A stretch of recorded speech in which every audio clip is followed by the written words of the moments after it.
নমস্কার বন্ধুরা, আমার চ্যানেলের আরও একটা নতুন ভিডিওতে আপনাদের সবাইকে স্বাগত জানাই।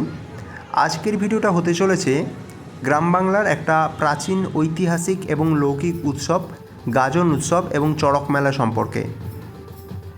আপনারা প্রায় বেশিরভাগই জানেন যে প্রত্যেক বাংলা বর্ষের শেষ দিনে অর্থাৎ চৈত্র মাসের শেষ দিনে অনুষ্ঠিত হয় এই গাজন বা চড়ক উৎসব। প্রাচীনকালে এটি প্রায় সমস্ত গ্রামেই অনুষ্ঠিত হতো এবং সমস্ত গ্রামের যে সমস্ত শৈবরা ছিলেন অর্থাৎ শিব ভক্ত মানুষেরা ছিলেন তারা সাড়ম্বরের সঙ্গে পালন করত এই গাজন উৎসব। বর্তমানে এই গাজন উৎসব প্রায় কমেই গিয়েছে এবং খুবই অল্প জায়গায় কিন্তু এই গাজন উৎসব দেখা যায়। আপনারা কারা কারা গাজন দেখেছেন অবশ্যই কমেন্ট করে জানাবেন।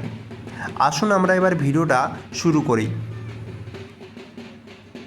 এটা হলো শ্রী শ্রী বটেশ্বরজিউর মন্দির, গ্রামের নাম বড়ই, পশ্চিম মেদিনীপুর।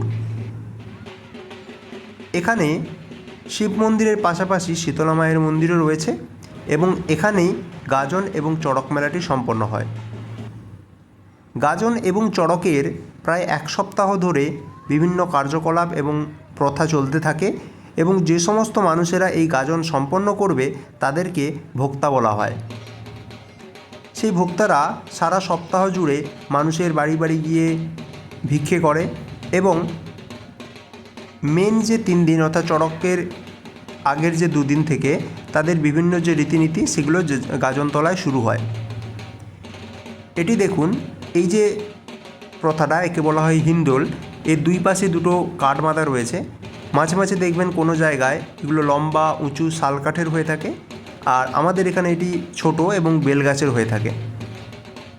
এভাবে যারা ভোক্তা হয় তাদেরকে উল্টো করে নিচে একটা যজ্ঞ বসে বা হোম হয়, সেই হোমের ওপরে তাদেরকে উল্টো করে 3 বার ঝুলতে হয়। এই নীতিটা শেষ হয়ে যাওয়ার পরেই ওই দিন আরও একটা গুরুত্বপূর্ণ রীতি পালন করা হয়, তা হলো গাজনের নৃত্য। লৌকিক মতে এই গাজনের দিনেই হর এবং পার্বতীর বিয়ে হয়েছিল, অর্থাৎ শিব এবং পার্বতীর বিয়ে হয়েছিল। যেহেতু শিব থাকে শ্মশানে এবং সেই শ্মশানের বিভিন্ন ভূত প্রেত আত্মা যারা রয়েছে তারা কিন্তু শিবের যে বরযাত্রী সেই হিসেবে তারা নাচ করে এবং সেই জিনিসটাকে লক্ষ্য করেই সমস্ত যে ভোক্তা এবং যারা মানুষ রয়েছেন তারা কিন্তু বিভিন্ন রং দিয়ে বিভিন্ন সাজসজ্জা করে এবং শিব কেউ কালী সেজে নাচ করে। এছাড়াও এই চৈত্রের চড়কের আরও একটা গুরুত্বপূর্ণ অংশ হলো শিব কালী নৃত্য। এখানে অবশ্যই একজন শিব এবং একজন কালী সেজে আপনাদের নৃত্যটা করে এবং যেভাবে শিব নিচে শুয়ে থাকে কালী ওপরে পেটে পা তুলে সেই মতো কিন্তু তারা একটা জিনিসও করে। দেখবেন এখানে এই মোড়া সাজানো হয়েছে, এগুলো আসলে শ্মশানের যেমন পরিবেশ সেই পরিবেশটা সৃষ্টি করা হয় এই গাজন নৃত্যে। দেখবেন যারা ঢাক বাজাচ্ছে সেখানে দেখুন মুখে ভূতের মুখোশ পরা হয়েছে। এটা কিন্তু ওই আপনার শ্মশানের যে পরিবেশ সেইটা সৃষ্টি করার জন্যই এই জিনিসগুলো। আমি জানি যারা অন্য ধর্মের মানুষ রয়েছেন তারা এই জিনিসগুলো দেখে অবশ্যই একটু হাসি ঠাট্টা বা তামাশা করবে, কিন্তু যারা বাঙালি সনাতনী হিন্দু যারা রয়েছেন তারা অবশ্যই বাঙালির যে ধর্ম, হিন্দুদের যে ধর্ম বা তাদের যে রীতিনীতি সেটাকে অবশ্যই তারা সম্মান করবে এবং এই জিনিসগুলো তারা অবশ্যই মজার ছলে নেবে। কারণ এখানে কোনো কিছু কিন্তু আমরা ভাঙাচোরা বা কোনো কিছু নষ্ট করছি না।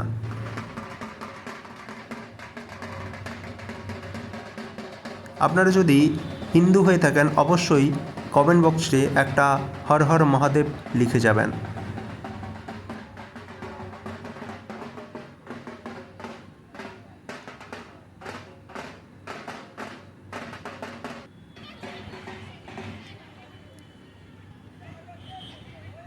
গাজন নৃত্য সম্পূর্ণ হয়ে যাওয়ার পরে ওই দিনের আর কোনো প্রথা থাকে না।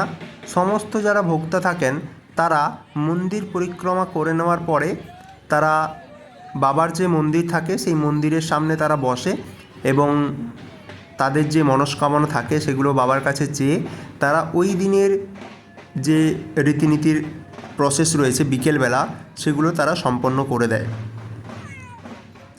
পরের দিন আর কিছু থাকে না, সবাই স্নান করে নেয়, অর্থাৎ দুপুরবেলা যে স্নানের কথা বলা হয় সেই স্নান করে নেয় এবং পরের দিন কিন্তু সবাই নির্জলা উপবাস করে।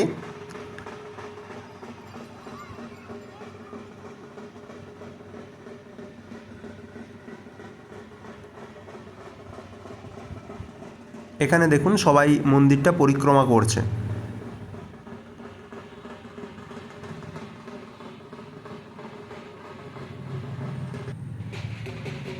এদিকে আমাদের চড়কটাও রেডি হয়ে যাচ্ছে। দেখুন, আর একটা কথা বলে রাখি যে চড়ক সেটা সাধারণত যারা ডোম বা নিচু জাতি তারাই এখানে সম্পন্ন করে, অর্থাৎ পিঠফোর চড়কের কথা বলছি। আর গাজনটা এরা সাধারণত বাঙালি কায়স্থ মাহেশ্য যারা রয়েছেন তারাই কিন্তু এটা পালন করে থাকে। আর আমাদের এইখানে চড়কের একটা নিয়ম থাকে, যেখানে হচ্ছে জ্বলন্ত কয়লার ওপর দিয়ে হাঁটা। আমি শেষে সেটা আপনাদের বলছি। আমাদের এখানে চড়কের আরও একটা রীতি হলো, সেটা হলো ষাঁড় দাগানো, অর্থাৎ শিবের যে বাহন অর্থাৎ ষাঁড়, সেই ষাঁড়ের যে পা সেখানে ত্রিশূল আঁকা হয়। এটার নিয়ম হচ্ছে আপনার ওই গ্রামেরই যে কোনো একটা এঁড়ে বাছুর বা ষাঁড় তাকে আনা হয় এবং একটা লোহার ত্রিশূলকে সেখানে কাঠকয়লার ওপর দিয়ে গরম করা হয় এবং গরম করে দেওয়ার পরে সেইটাকে নিয়ে গিয়ে ওই ষাঁড়টির পা বা জাঙের ওপরে সেখানে বসিয়ে দেওয়া হয়, যার ফলে ওই জায়গাটায় একটা ত্রিশূলের দাগ সেটা সবসময় হয়ে থাকে এবং এর ফলে ওই যে ষাঁড়টি এরপর থেকে ওটা কিন্তু মানসিক ষাঁড় হয়ে যায় বা ওটা দেবতার উদ্দেশ্যে তাকে দিয়ে দেওয়া হয়। এটা কি কেউ কিন্তু কোনো গৃহস্থালী কোনো মানুষ তাকে আর বেঁধে কিন্তু সেখানে রাখতে পারবে না। এটাকেই আমরা এই রীতিটাকেই বলছি ষাঁড় দাগানো। আরও কিছু রীতি হয়ে থাকে যেগুলো অনেক রাতে সম্পন্ন হয়, যেমন শোল মাছ হয়, সেই শোল মাছকে বলি দেওয়া হয়।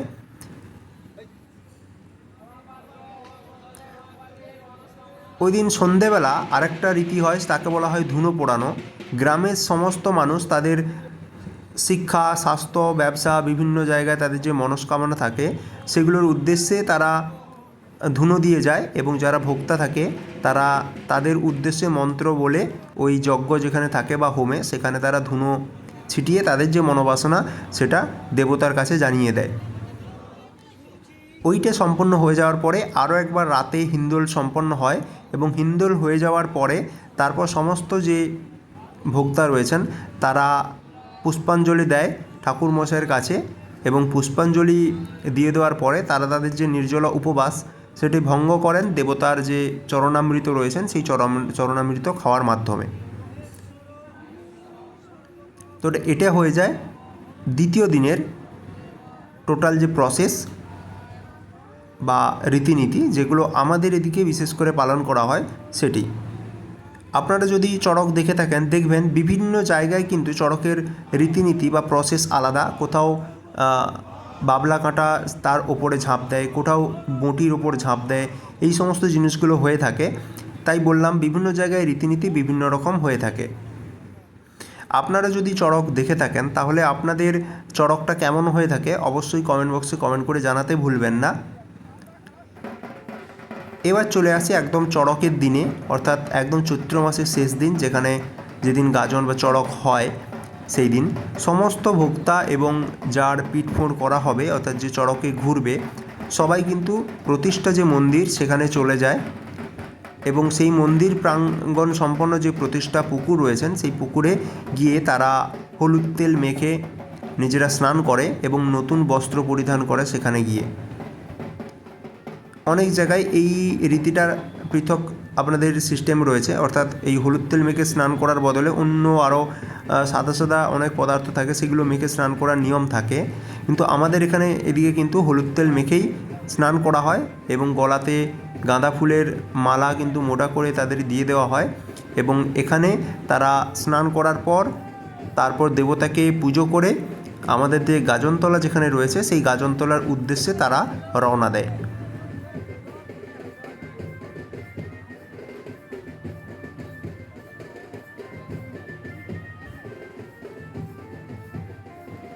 ধীরে ধীরে বাঙালির এই প্রথাগুলো উঠে যাচ্ছে ক্রমশ এবং প্রায় ক্ষীণ থেকে ক্ষীণতর হয়ে এসেছে এবং গাজন প্রায় এখন দেখতেই পাওয়া যায় না, বা কেউ যদি চাক্ষুষ দেখতে চায় অনেক দূরে দূরে গিয়ে তাকে দেখে আসতে হয়।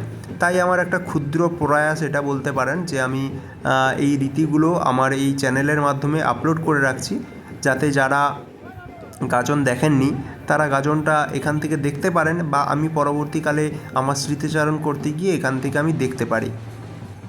তো সবার স্নান কমপ্লিট হয়ে যাওয়ার পরে সবাই ওই গাজন তোলার উদ্দেশ্যে রওনা দেয় এবং গ্রামের সমস্ত মানুষ যারা আছে তারা ঢাক ঢোল বাজিয়ে সমস্ত যারা ভোক্তা রয়েছেন তাদেরকে নাচের মাধ্যমে ওই গাজন তোলার উদ্দেশ্যে নিয়ে যায়। এখানে আরও একটা জিনিস দেখুন, এই যে পরিবেশটা আপনারা কিন্তু কোনো দিন যদি শহরে থেকে থাকেন এই পরিবেশটা আপনারা পাবেন না। যে মাটির রাস্তা, দুদিকে ধানের মাঠ রয়েছে, ঠিক আছে, এই যে পরিবেশ বা এত লোকে যারা মজা করে হেঁটে হেঁটে পায়ে হেঁটে যাচ্ছে, এই জিনিসগুলো কিন্তু আপনারা শহরের দিকে পাবেন না। আপনাদের যদি এই সমস্ত মজা বা এই সমস্ত জিনিসগুলো চাক্ষুষ করতে হয় তাহলে অবশ্যই আপনাকে এই উৎসবের দিনগুলোতে একবার হলেও গ্রামে আসতে হবে এবং গ্রামে এসে এখানে থেকে আপনাদের এই সমস্ত জিনিসগুলো দেখতে হবে। কোনো একটা জিনিসকে আপনি মোবাইল ফোন বা ডিজিটাল মাধ্যমে দেখলেন এবং সেই জিনিসটা আপনি নিজে চাক্ষুষ সেটাকে অনুভব করলেন, তার মধ্যে কিন্তু বিস্তর ফারাক রয়েছে। আপনি কোনো জায়গায় গেলেন, সেখানের ইতিহাস সম্বন্ধে জানলেন এবং সেখানের কালচারের সঙ্গে আপনি মিশে গেলেন, সেগুলো কিন্তু একটা আপনাকে আলাদাই একটা প্রশান্তি দেবে। তো এভাবে সবাই ওখান থেকে চলে আসে মায়ের মন্দিরের কাছে, বা এখানে আমাদের যেহেতু শীতলা মা এবং শিব বাবা দুজনেরই মন্দির রয়েছেন, তাই আমি বললাম যে এখানে এই মন্দিরের সামনে চলে আসে বা গাজনতলায় চলে আসে এবং এখানে আসার পরেই সমস্ত ভোক্তা যারা তারা একবার মন্দির পরিক্রমা করে এবং যে পিঠফোঁড় চড়ক করবে সে চড়কে ঘোরার প্রস্তুতি শুরু করে দেয় এবং চড়কে ঘোরার শুরু হয়ে গেলেই সমস্ত ভোক্তা যারা আছে তারা জ্বলন্ত কয়লার ওপর দিয়ে হাঁটা শুরু করে দেয়।